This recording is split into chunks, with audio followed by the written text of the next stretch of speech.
ಆ ದೇವರಿಗಿಂತ ಹೆಚ್ಚಾಗಿ ನೀನೇ ಇರುವಾಗ ಆ ದೇವರ ಹತ್ರ ನಾನು ಏನು ಬೇಡ್ಕೊಳ್ಳೋದಕ್ಕೆ ಸಾಧ್ಯ ಅಪ್ಪ? ಹೆತ್ತ ತಾಯಿಯನ್ನು ಕಳೆದುಕೊಂಡ ನನಗೆ ನೀನೇ ನಿನ್ನ ಉಡಿಯಲ್ಲಿ ಹಾಕೊಂಡು ಮುಟ್ಟಿನ ಹಾರದಂತೆ ನನ್ನ ಜೋಪಾನ ಮಾಡಿದ್ದೀಯ. ನನಗೆ ವಿದ್ಯಾ ಬುದ್ಧಿ ಎಲ್ಲ ಕೊಟ್ಟು ನಾನು ಬಯಸಿದ್ದನ್ನ ನನಗೆ ಕೊಟ್ಟು ಕಷ್ಟ ಸುಖದಲ್ಲೆಲ್ಲ ಭಾಗಿಯಾಗಿ ನನ್ನ ಇಷ್ಟು ದೊಡ್ಡವಳನ್ನಾಗಿ ಮಾಡಿದ್ದೀನಿ. ಸಾಧ್ಯ ಅಪ್ಪ. ಇಂದು ನಿನ್ನ ಪ್ರೀತಿಯ ಪರ್ವತವನ್ನೇ ಧಾರೆ ಎರೆದಿದ್ದೀನಿ. ಹೆತ್ತ ತಾಯಿಯ ಹಾಲನ್ನು ಕಾಣುತ್ತಿದ್ದರೂ ಚಿಂತೆ ಇಲ್ಲ, ಆದ್ರೆ ನಿನ್ನ ಹೃದಯ ಸಾಗರದಲ್ಲೇ ನನ್ನನ್ನು ಬಚ್ಚಿಟ್ಟುಕೊಂಡು ಆ ದೇವರ ಹತ್ರ ನಾನೇನು ಕೇಳೋದಕ್ಕೆ ಸಾಧ್ಯ ಇಲ್ಲಪ್ಪ. ಇಷ್ಟೆಲ್ಲ ನಡೆದ ಮೇಲೆ ನಿನ್ನ ಮುದ್ದಿನ ಮಗಳಾಗಿ ನಿನ್ನ ಮುಂದೆ ನಿಂತಿದ್ದೀನಪ್ಪ.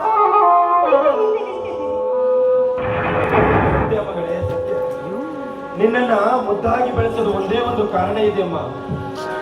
ನಿನ್ನ ಹೆತ್ತ ತಾಯಿ ನೀನು ಈ ಭೂಮಿಗೆ ಬಿದ್ದ ತಕ್ಷಣ ಸತ್ತೋಗ್ಬಿಟ್ಲು ಮಗಳೇ.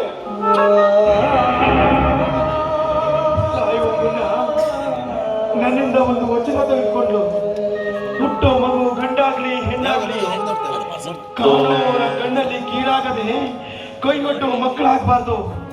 ಸಮಾಜದಲ್ಲಿ ಶುಚಿಶಿತರು ಸೌಜನ್ಯರು ಸ್ವಾಭಿಮಾನಿಗಳು ಎನ್ನುವಂತೆ ಹೇಳಿ ಕೊನೆ ಉಸಿರು ಬಿಟ್ಬಿಟ್ಲಮ್ಮ.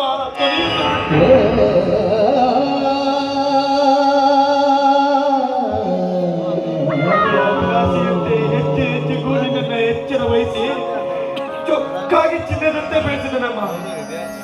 ಮಗಳೇ, ನಿನ್ನ ಈ ಕಣ್ಣಲ್ಲಿ ನೀರು ಬಂದ್ರೆ ನಿನ್ನ ಅಪ್ಪನ ಕಣ್ಣಲ್ಲಿ ರಕ್ತ ರಕ್ತ ಬರುತ್ತೆ. ಬೆಳೆದು ನಿಂತ ನನ್ನ ಮಗಳನ್ನ ಮದುವೆಯನ್ನು ಮಾಡಿಬಿಟ್ರೆ ನಿನ್ನ ಅಪ್ಪನ ಮಗನೇ ಮಗಳೇ. ಈ ನಿನ್ನ ಮಗಳ ಭವಿಷ್ಯಕ್ಕಾಗಿ ನಿನ್ನ ಆಯುಷ್ಯನ್ನೇ ಮುಡುಪಾಗಿಟ್ಟಿದೆಯಲ್ಲ. ನನ್ನಕ್ಕ ಹೆತ್ತ ತಾಯಿಯನ್ನು ಕಳೆದುಕೊಂಡ ಎಲ್ಲ ಹೆಣ್ಣು ಮಕ್ಕಳಿಗೂ ನಿನ್ನಂತ ತಂದೆ ಸಿಗಬೇಕಾದ್ರೆ ಅವರ ಪೂರ್ವ ಜನ್ಮದ ಪುಣ್ಯವೇ ಮಾಡಿರಬೇಕು. ಪ್ರೀತಿಯಿಂದ ಮಗಳನ್ನು ಸಾಕಿ ಬೆಳೆಸಿ ಪ್ರಾಯಕ್ಕೆ ಬಂದ ಮಗಳಿಗೆ ಪವಿತ್ರವಾದ ಮಕ್ಕಳ ಸೂತ್ರವನ್ನು ಕೊಡೋದಕ್ಕೆ ಮುಂದಾಗಿದ್ದೀನಪ್ಪ. ಮಾನವಂತನ ಮಗಳಾಗಿ ಮುತ್ತೈದೆಯ ಶಿಖರವನ್ನು ಹೊತ್ತು ಈ ನನ್ನ ಹೆತ್ತೆ ತಂದೆ ತಾಯಿಗಳ ಕರುಳಿಗೆ ಕುಂದು ಮಾರ್ಬೇಡುವಂತೆ ತವರ ಮನೆ ಕೀರ್ತಿಯ ಕಳಸವನ್ನು ಹೊತ್ತು ಗಂಡನ ಮನೆ ಸತಿ ಸಾವಿತ್ರಿಯಾಗಿ ಮಾಡ್ತೀನಿ.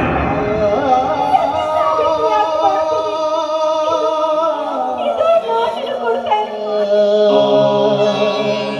ತುಂಬಾ ಸಂತೋಷ ಮಗಳೇ, ತುಂಬಾ ಸಂತೋಷ. ಈ ಬಡವನ ಮಗಳಾದ್ರೂ ಮಾಡಿಕೊಂಡ ಗಂಡನಿಗೆ ಗರುಡ ಪಕ್ಷಿ ಆಗದೆ ಮನೆ ಮುಂದೆ ಬಂದರೆ ಬರಮಾಡಿಕೊಳ್ಳುವ ಅರಗಿಣೆ ಆಗ್ಬೇಕಮ್ಮ. ಮಾನ ಮರ್ಯಾದೆಯ ಮಾತೆ ಸದಾ ನಿನ್ನ ಮನದಲ್ಲಿರಬೇಕು. ಹುಟ್ಟಿದ ಮನೆಗೆ ಕೀರ್ತಿ, ಕೊಟ್ಟ ಮನೆಗೆ ಜ್ಯೋತಿಯಾಗಿ ಬೆಳಗಬೇಕಮ್ಮ.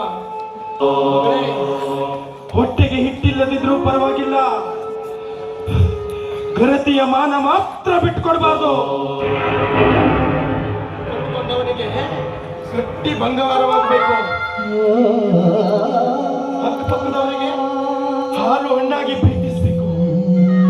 ಬಾಳಿನುದ್ದಕ್ಕೂ ಬಂಗಾರದ ಬದುಕು ನಡೆಸಿದಂತ ನನ್ನ ಮಗಳಿಗೆ ಕೈ ಮುಗಿದು ಕೇಳ್ಕೊಳ್ತೀನಿ.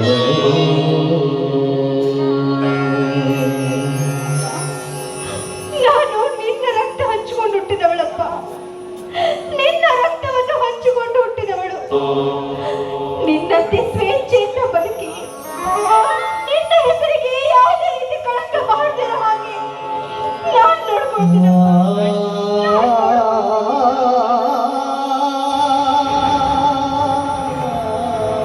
ಅಪ್ಪ, ಇಂದು ಮಾತು ಹೇಳ್ತಾ ಇದ್ದೀನಿ. ಎಷ್ಟೇ ಕಷ್ಟಗಳು ನನ್ನ ಜೀವನದಲ್ಲಿ ಬಂದರೂ ಚಿಂತೆ ಇಲ್ಲ. ಅದನ್ನೆಲ್ಲ ನನ್ನ ಹೊಟ್ಟೆಯಲ್ಲಿ ಇಟ್ಟುಕೊಂಡು ಬದುಕುವಂತ ಧೈರ್ಯ ನನ್ನಲ್ಲಿ. ದುಷ್ಟರ ಕಾಟ ಹೆಚ್ಚು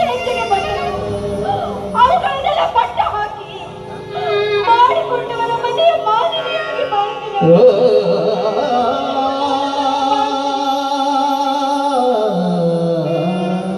ಮನೆತನದ ಗೌರವಕ್ಕಾಗಿ ನನ್ನ ಪ್ರಾಣ ಹೋದರೂ ಚಿಂತೆ ಇಲ್ಲ.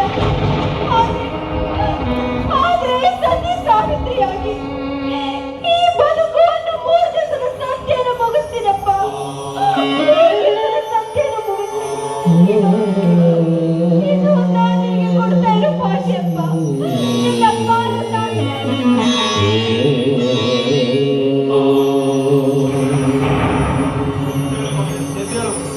ಹಡೆದವರು ಹೇಳಬೇಕಾದ ಮಾತನ್ನ ನಾನು ಹೇಳಿದ್ದೇನೆ. ನುಡಿದಂತೆ ನಡೆಯಬೇಕಾದವಳು ನೀನು. ಬಹುಕಾಲ ಉಳಿಯುವ ಹೆಸರು ಯಾವತ್ತೂ ಅಳಿಸಬಾರ್ದು. ಆದ್ರೂ ಒಂದು ಮಾತು ಮಗಳೇ, ಏನಪ್ಪ ಅದು? ಹೆಣ್ಣಾದವಳು ತನ್ನ ಜೀವನದಲ್ಲಿ ಎಲ್ಲವನ್ನು ಕಳೆದುಕೊಳ್ಳಿ. ಆದ್ರೆ ಹೆಣ್ಣತನವನ್ನ ಕಳೆದುಕೊಂಡಂತ ಹೆಣ್ಣು ಕಸ ತಿನ್ನೋ ಕತ್ತೆಗಿಂತಲೂ ಕೀಳಾದವಳು. ಅಂತ ಹೆಣ್ಣು ಹೆಣ್ಣಾಗಿರದೆ ಮಣ್ಣಿಗೆ ಹೋಗೋ ಹೆಣವಾದರೆ ಎಷ್ಟೋ ಲೇಸು ಮಗಳೇ. ಅಪ್ಪ, ಒಂದು ವೇಳೆ ಅಂತ ಕಾರ್ಯ ನನ್ನಿಂದ ನಡೆದಿದೆ ನಿಜವಾದ್ರೆ ಅಂತೆ ನಿನ್ನ ಮಗಳು ಮಣ್ಣಲ್ಲಿ ಮಣ್ಣಾಗಿ ಹೋಗ್ತಾಳಪ್ಪ.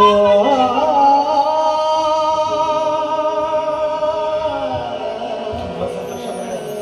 ನನ್ನ ಆಸೆ ಈಡೇರಿಸುವ ಕೂಸು ನೀನಾದ್ರೆ ನಿನ್ನ ಮದುವೆನ ಹೇಗ್ ಮಾಡ್ತೀನಿ ಗೊತ್ತಾ? ಹೇಗ್ ಮಾಡ್ತೀಯ? ಮೆಚ್ಚಿಕೊಂಡ ಮಾವನ ಜೊತೆ ಹೇಗ್ ಕಳಿಸ್ತೀನಿ ಗೊತ್ತಾ? ಹೇಗ್ ಕಳಿಸ್ತೀಯ? ನೋಡು, ಈ ಬಡವರ ಮನೆ ಮಕ್ಕಳು ಮದ್ವೆನೂ ಈ ರೀತಿ ಮಾಡ್ತಾರೆ ಅಂತ ಜನ ಎಲ್ಲ ಉಬ್ಬೆಟ್ಟು ನೋಡ್ಬೇಕು. ಆ ರೀತಿ ನಿನ್ನ ಮದುವೆ ಮಾಡ್ತೀನಿ.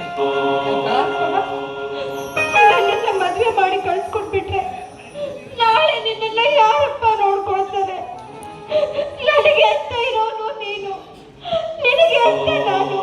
ಆದ್ರೆ ನಾಳೆ ನಾನು ಹೊರಟೋದ್ಮೇಲೆ ನಿನ್ನನ್ನು ಯಾರಪ್ಪ ನೋಡ್ಕೊಳ್ತಾರೆ?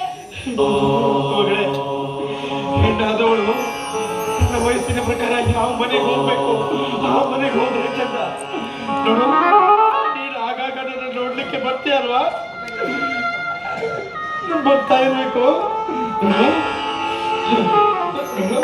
ನೀನ್ ಆವಾಗ ಚಿಕ್ಕವನಿದ್ದಾಗ ನೀನ್ ಹಾಡ್ತಾ ಇದ್ದೆ ಕುಣಿತಾ ಇದ್ದೆ ಏನಾದ್ರೂ ಮಾತಾಡಿ ನನ್ನ ನಗಿಸ್ಬಿಡ್ತೀಯ. ನೀನು ಅಷ್ಟೇ, ಚಿಕ್ಕವನಿದ್ದಾಗ ಹೇಗೆಲ್ಲ ಹಾಡ್ತಿದ್ದೆ. ಇವತ್ತು ನಾನು ನೀನು ಎಷ್ಟು ಬೇಕಾದ್ರೂ ಹತ್ತು ಬಿಡುವ.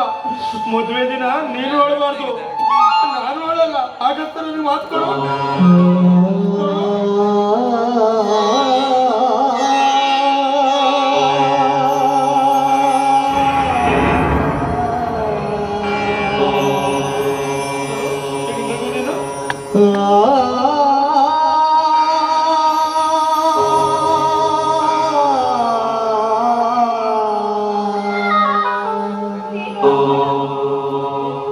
ನಾನು ಅಳಲ್ಲ, ನೀನು ಅಳಬೇಡ. ಈಗ ನಾನು ನೋಡು, ಆ ಚಿಕ್ಕವನಿದ್ದಾಗ ನಾನು ಹಾಡ್ತಿದ್ದೆ, ಕುಣಿತಿದ್ದೆ, ಹಾಡ್ತೀನಿ, ನೀನ್ ಕುಣಿತೆ ಅಲ್ವಾ?